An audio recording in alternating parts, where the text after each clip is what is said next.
Hey, FlimsyLunchTray here, and welcome to World of Warships. Apologies for not having a video yesterday. Mrs. Flimsy is sick with COVID, and I have tested negative so far, but I'm a bit sick, so I apologize if I cough throughout the video. So probably tomorrow I'll test positive. We'll see.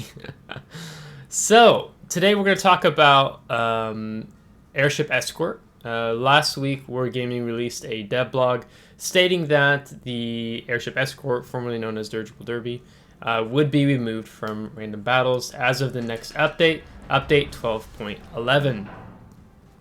And in it, based on the constructive feedback provided by community over the last week, so we've decided to remove Airship Escort from random battles in update 12.11.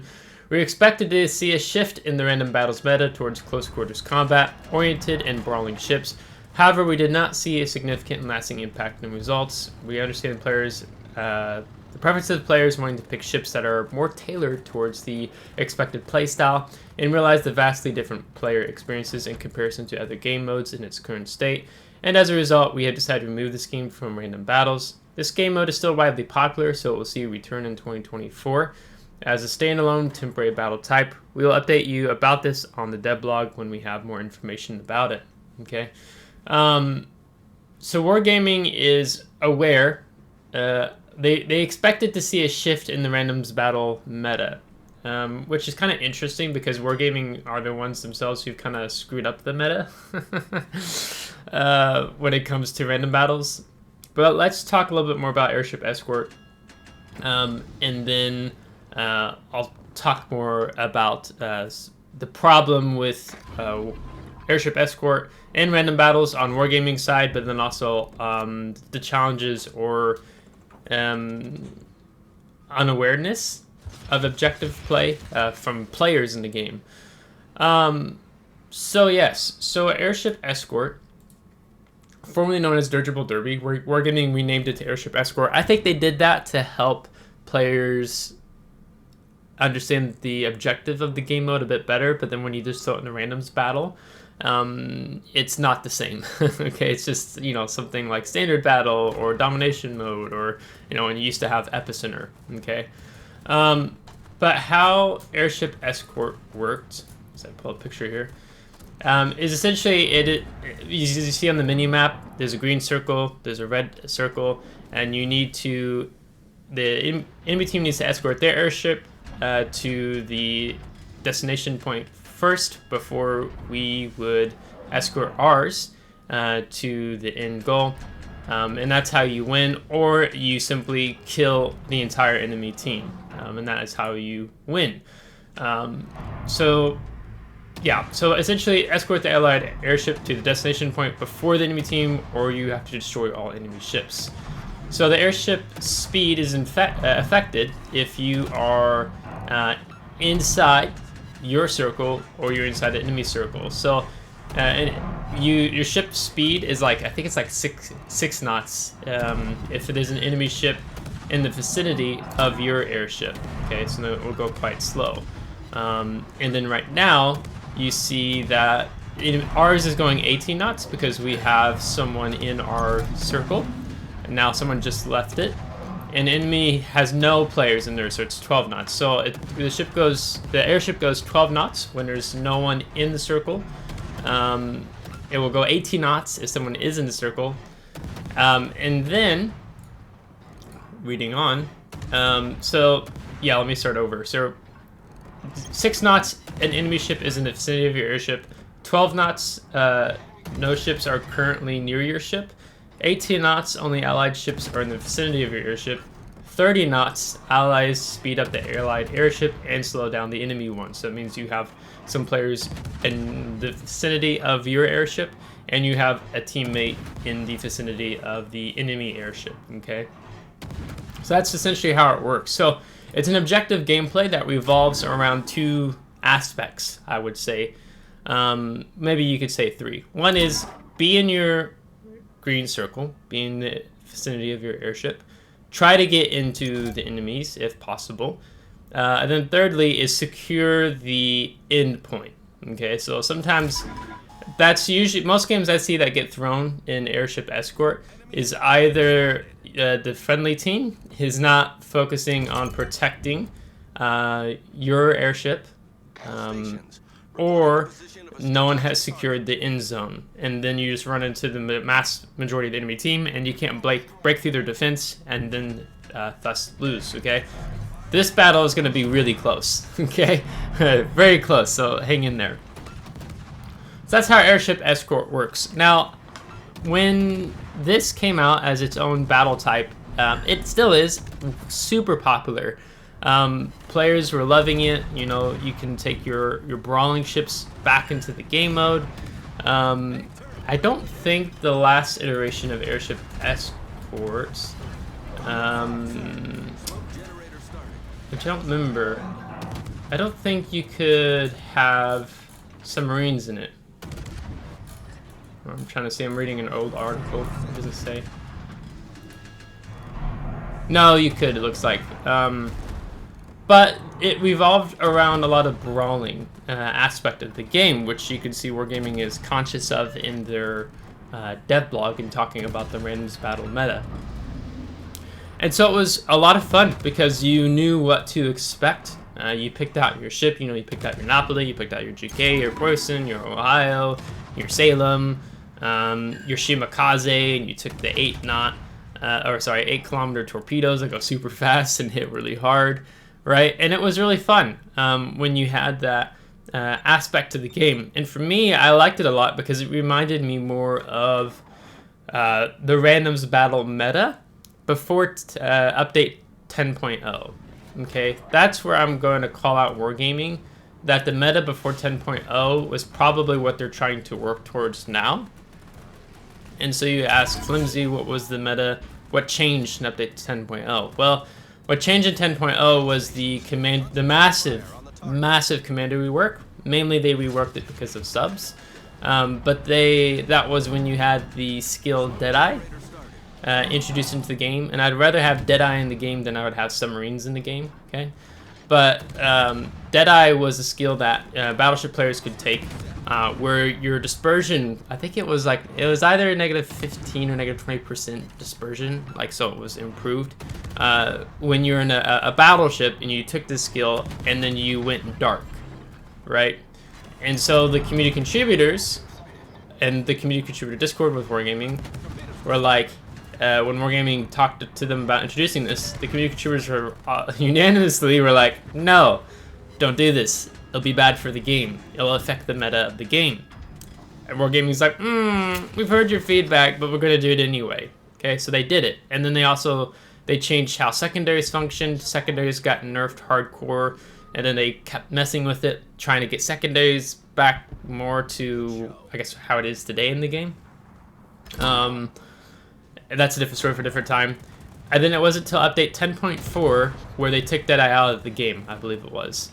But the impact of 4 months of encouraging battleship players to be dark, right, when they fired to get that better accuracy meant you had GKs sitting on the B line or the I line. No battleship players wanted to push up because when you got that filthy dispersion, it was pretty amazing. It was kind of like a high for a lot of players. So then Wargaming removed Deadeye. What happened? Not much, okay? They had, on top of also destroying secondaries for a while before they brought it back to at least a decent standard, they had forever impacted the meta with Deadeye and how they nerfed secondaries, okay? Shortly after that, then Wargaming introduced submarines, okay? That also has impacted the meta, right? Because when, myself, I'm in tier 10 French cruiser in Marseille, I go pushing up, all of a sudden, a submarine pops up. Actually, it was on this map, I think it was D3. Surfaces 1.8 kilometers away from me, it shotguns me, I'm dead. Okay? Why the meta doesn't encourage players to push? And Wargaming's so conscious about this, and they're like, yeah, let's just put this in random battles, okay? So, a lot of players, there's a lot of feedback to Wargaming. I mean, they have said it themselves, I don't know how they would define this feedback. a lot of players, community contributors, WoW's content creators were saying, hey, leave it as its own battle type. We like it as its own battle type. It's refreshing. It's something new. It's a bit more of that brawling dynamic, right? It's close quarters. Wargaming said, basically, the accurate representation of Wargaming is that they heard the feedback. Okay, if you go back to their article they posted the September 18th, they said, basically Airship Escort was well received by our community. Some concerns about its implementation into random battles. We've heard the community feedback and we will actively monitor its introduction. If necessary, we'll be able to reduce its frequency in random battles, as well as the number of maps which this mode can appear.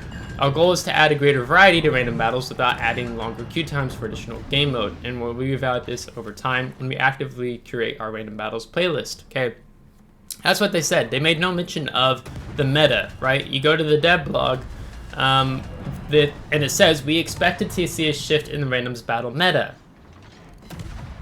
Oh, is that why we're giving you actually put Airship Escort in the randoms battle? Okay, so it was a flop. So 2 months later, they're taking it out of the game. Well, out of random battles, which I think is the right call. That's the right decision to do. And then they'll bring it back as its own battle type, or maybe they tweak with it and do some different things along the way. But I think it's great. I would do applaud Wargaming, of course, that they're taking it out of random battles, because one of the big issues was, so besides Wargaming, one of the big issues was players. Okay, now I'm not hating on the players, so please understand that. But you had players come into the game to play random battles, and they had no idea what the game mode was. Even last week, I was playing and I had an Airship Escort game, and I had a player in chat saying, hey, what is this game mode? I don't know what it is. So then I kindly explained it to him, because I recognize there are players who are constantly leaving the game, coming back, so on and so forth. So you have players who just have no idea how to objectively play this game mode. Okay, and Wargaming even hinted that they've dropped more hints, or not hinted, they said they dropped more hints to help players understand the objective. Okay, I'm summarizing that. That's what Wargaming was actually trying to do. To help players understand playing objective. And if you're new, it's like, wait, how's the best way to go about this? Because this is a different play style than typical domination mode or standard battles, right? So you get a lot of players, like, actually Jingle's video highlights this well. He uploaded the other day, where the Marceau player, he just runs because their Airship Escort will get there first before the enemy ship Escort, even though he's the last player on the line on his team and his entire team has been wiped out, right? It's understanding the objective. The Marceau player understood the objective. And here, we're having to run up here to get into the airship just in time to slow theirs down to 6 knots, where ours goes to 12 knots. And you can see that a minute 39, so enemy team is still going to win. And then I'm going to go to the position to get into both the circles, because there are several points on the map where they can, at different maps, not only this one, where they can overlap, right? So then once I get in this one, and then our airship is going to go 30 knots, as I call for some air support after shooting down 16 planes into Jutland, which is kind of funny. And now you can see we're going to win in less than 30 seconds. So I love this battle type. I think I've said even earlier this year that it should remain as its own battle type. I was really disappointed when Wargaming talked about introducing it into randoms, and it seems they've now finally decided to actually listen to the community feedback, although it's harder to do that these days since Wargaming is continually reducing the ways that players can give community feedback with the destruction of the World of Warships forums, and basically you can only come into their Discord server, and I'm not even going to get into all of that. So yeah, so this was a pretty fun, well, it was a very close battle. I don't necessarily say fun, it was a sweaty battle, but it was a cool one to win that close in this way. Airship Escort on its own, it encourages some different types of playstyle, especially the brawling playstyle that a lot of players You don't see as many players being knowledgeable about how to brawl in World of Warships, especially since update 10.0. And that's also, I would say, because we've lost a lot of more of the veteran players in the game that were very familiar with that playstyle before 10.0. I mean, it still exists. I'm not saying it's gone, but you just see the player population. There's less players who understand how to brawl well, or and so actually the video I'll feature on Friday, I'm going to feature the tier 9 Russian cruiser, I think that's Donskoy.